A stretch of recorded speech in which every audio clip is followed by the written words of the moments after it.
ঢাকার খিলক্ষেত মস্তুল ৩০০ ফিট এলাকায় private car ও মোটরসাইকেলের সংঘর্ষে একজন নিহত ও একজন আহত হয়েছেন।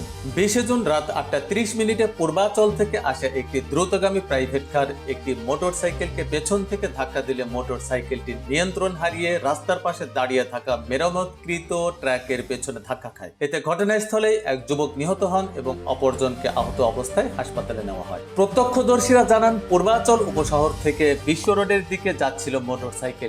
বালু নদীর ব্রিজ পার হওয়ার সময় দুর্ঘটনাটি ঘটে। আমরা ৪-৫ জন দূরে আসলাম, আইসা দেখি এই জায়গার ভিতরে আমরা ট্রাকের নিচে একটা মোটরসাইকেল পড়ানো, কোনো লোক পাইনি গিয়ে আয়া দিয়ে অনেক লোক জমানো। তারপরে আমরা এই জায়গার ভিতরে ব্যারিকেড আনলাম, ব্যারিকেড দিয়ে রাস্তা বন্ধ করলাম। সেনাবাহিনী আমাদের সাথে ছিল, ব্যারিকেড দিয়ে রাস্তা বন্ধ করলাম। বন্ধ করার পরে একটা মোটরসাইকেল ছিল, মোটরসাইকেলটা আমরা তুলে পুলিশের হেফাজতে দিছি। পুলিশ আমাদের লোকের সহযোগিতা করছে যে মোটরসাইকেলটা তাদের গাড়ি তুলে দিতাম, আমরা উঠাই দিছি। উঠাই দেওয়ার পরে পুলিশ সাথে সাথে চলে গেছে।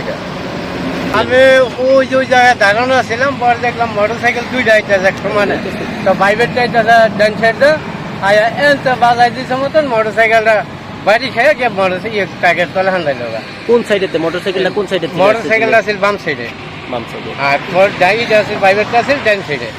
আয়া এনতে বাজাই দিছে মতন বাড়ি খেয়ে মোটরসাইকেলটা ইয়ের ভিতরে গেছে।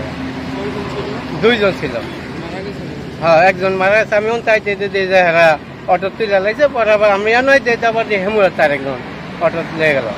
ঘটনাস্থলে থাকা খিলক্ষেত থানার এসআই মাহবুবকে অ্যাক্সিডেন্ট এর বিষয়ে সাংবাদিকরা প্রশ্ন করলে উত্তর না দিয়ে তিনি দ্রুত ঘটনাস্থল ত্যাগ করে চলে যান। প্রতিবেদনটি পাঠিয়েছেন আমাদের রূপগঞ্জ প্রতিনিধি রনি আহমেদ।